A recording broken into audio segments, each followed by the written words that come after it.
اس segment کے لیے ہم نے خاص طور پر بلایا ہے حمزہ عفان صاحب کو، جو کہ ہیں director of the Doggo Ranch. نام بھی کتنا پیارا ہے، Doggo Ranch, animal lover and dog trainer. ان کو ویلکم کرتے ہیں. السلام علیکم. Thank you so much for joining اس حمزہ.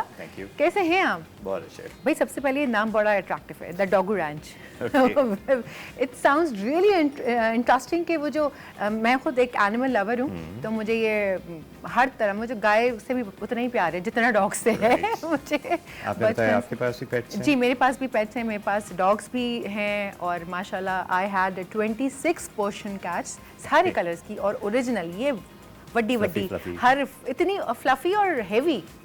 اور میرا گھر جو تھا وہ بلیوں والا گھر مشہور ہو گیا تھا، کیونکہ 26 میں جہاں جہاں جاتی تھی وہ لائن بنا کے ادھر میرے آگے پیچھے ہوتی تھیں. کیوٹ بھی لگتا ہوگا.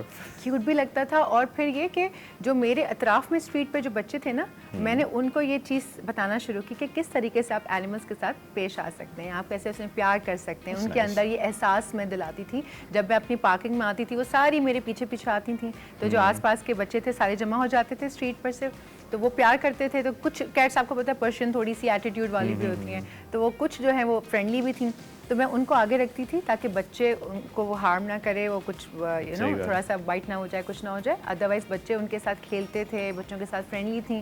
اس سے مجھے لگا کہ ایز اے پاکستانی سٹیزن میں جو اپنے پارٹ پہ کردار نبھا سکتی ہوں کہ بچوں کو احساس دلانا کہ یہ جو پیٹس ہیں یہ بھی جاندار ہیں، ان کے ساتھ اچھے طریقے سے پیش آنا چاہیے. پھر وہ کیٹ فوڈ لے کر آتے تھے میری کیٹس کے لیے. جی وہ کوئی نہ کوئی بچہ کیٹ فوڈ لے کر آتا تھا کسی شام کو کہ میں اس کے لیے لے کے آیا ہوں، بیٹھتے تھے. تو آپ کو لگتا ہے کہ یہ چیز صرف مجھے ہی نہیں اور بہت سارے لوگوں کو بھی ایسے کرنا چاہیے اپنے گلی محلوں میں، تاکہ بچوں کے اندر یہ احساس پیدا ہو سکے، کیونکہ وہی بچے بڑے ہو کے پھر اتنا جو آپ نے دیکھا یہ جو سوشل میڈیا پہ جو ویڈیوز آتی ہیں ڈاگس کے ساتھ اور کیٹس کے ساتھ جو کیا جاتا ہے وہ ایسے نہ کریں. اسی سب سے پہلا رول جو ہمیں سکھایا جاتا ہے اور جو اینیمل لورز کی سوسائٹیز ہیں ان میں نظر آتا ہے کہ جتنا زیادہ ہو سکے ظلم نہ کریں اکراس دا بورڈ. تو اگر آپ جانوروں کے ساتھ ظلم کم کریں گے، دی آئیڈیا از کہ آپ لوگوں کے ساتھ بھی ظلم کم کریں گے. کہ ہمیں یہ بھی سکھایا گیا کہ آپ جس طرح جانوروں کے ساتھ سلوک کرو گے وہ جنرلی انسان پہ بھی کیری فارورڈ ہو جاتا ہے، and vice versa. So that's a good way. بچوں کو اگر آپ یہ سکھانا چاہ رہے ہاؤ ٹو بی پیشنٹ یا ہاؤ ٹو بی نائسر یا ہر طرح کے جانور کے ساتھ رہنا کس طرح ہوتا ہے، تو pets are a great way to start with that. تو حمزہ آپ کے اندر یہ ہمیشہ سے تھا پھر آپ نے یہ پراپر ایک ڈاگو جو ہے رینچ بنایا ہے؟ سو بچپن سے اٹس لائک جیسے آپ نے کہا کہ the word is animal lovers, تو بچپن سے ہم اسی طرح تھے. اور جہاں پہ تھوڑا سا بھی لائک ایون اگر لیزرڈ بھی نظر آ جائے تو اس کے پاس جا کے دیکھتے تھے، کیوریسلی چلے جاتے تھے. یہ نہیں جاتے تھے کہ آئے ہائے اس کے پاس نہیں جانا. وی ور لائک دیٹ ہم انفارچونیٹلی. اور پلس اوپر سے نیچر کے ساتھ بہت کیوریس رہنا. I was a swimmer most of my life, تو پانی میں بھی جب جاتے تھے سوئمنگ کرتے تھے. ہمارے پاس تو پورا سمندر ہے، تو اینی اینیمل اسٹری ڈاگس بھی وہاں پہ آپ کے سمندر پہ بہت آتے تھے. تو اسی طرح محبت بڑھتی چلی گئی. بالکل دیٹس ہاؤ اٹ بگین. اور پروفیشنلی اس کو 2021 میں کیا when my first husky passed ہوئے. تو پھر internationally I went for training کے ڈاکٹر این ڈنبارٹی کر کے. So I am a professional dog trainer as well.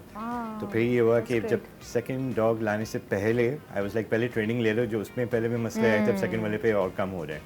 And that's how still 2 came about کہ اس کا اس سے پہلے والے سے بھی زیادہ ہی از مور کنٹرولڈ. ایک تو ہسکی کو ٹرین کرنا بہت مشکل ہے. وہ بھی ہسکی ہے؟ وہ بھی ہسکی. اچھا میرے پاس بھی ہسکی تھا. تو ہسکیز جو ہے نا وہ بہت ہی ڈرمیٹک ہوتے ہیں. او ہو اتنے ڈرمیٹک، پرسنالٹی ان کی بہت ڈرمیٹک ہوتی ہے. اور میرے پاس گولڈن ریٹریور بھی رہ چکا ہے، وہ بہت فرینڈلی ہوتا ہے. وہ تو گولڈن ریٹریورز کو ٹرین کر رہا ہوں جی. وہ تو ایسے ہوتے ہیں کہ وہ بتاتے ہیں ہم آپ کے گھر کا فرد بھی ہیں ساتھ میں، تو پلیز آپ ہمیں نیگلیکٹ نہ کریں. انہیں ہر بات میں بھی گھس کے بیٹھنا ہوتا ہے. اور جو میرے پاس جرمن شیفرڈز تھے وہ جو تھے وہ ذرا وہ ہوتے ہیں نا لائک گارڈ ڈاگز ہوتے ہیں. تو وہ گھر میں بھی اتنے ہی ہوتے ہیں، لیکن ان کا ذرا باہر سے جو گزرنے والا ہے اس پہ آپ نے بھونکنا ضروری ہے. ان کا یہ ایک وہ ہوتا ہے لائک کہ ہم پروٹیکٹ ہر بریڈ کا اپنا ایک اسٹینڈرڈ ہوتا ہے، ہر بریڈ کی اپنی ایک ریکوائرمنٹس ہوتی ہیں. سو دیر از اے ریزن اتنے سارے ڈفرینٹ ڈاگس بنائے گئے ہیں اسی وجہ سے کہ اگر آپ کی فیملی کی ریکوائرمنٹ از سیکورٹی اس کے حساب سے آپ ڈاگس کو ٹرین بھی کرتے ہو. If your requirement is companionship تو اس کے حساب سے ریٹریور سب سے بیسٹ ہو جاتے ہیں. اور اف یور ریکوائرمنٹ از کہ گھر پہ ڈرامہ چاہیے، آپ بہت لیزی ہو، سو ٹرو. اسی طرح ہوتا ہے. اور پرشینس کا تو یہ ہوتا ہے if you need some thing cute companion